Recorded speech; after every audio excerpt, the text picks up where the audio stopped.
សួស្តីអ្នកទាំងអស់គ្នាហើយយើងខ្ញុំមានបច្ចេកលក់ណាបច្ចេកក្រោះប្រភេទសុភាពនារីពីលេខ36ដល់39មានលក់ត្រូវការអាចតាក់ទងមកបាន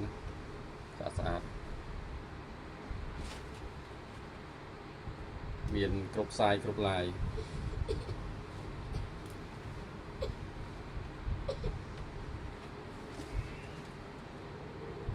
ទៀត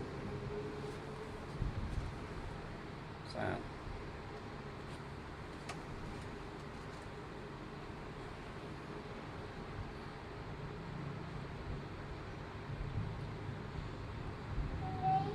សាច់ជើងហាប់ទុនណែនស្រួលពាក់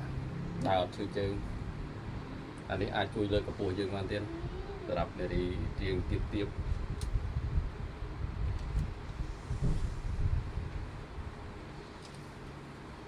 មានកន្លែងស្អាតណាស់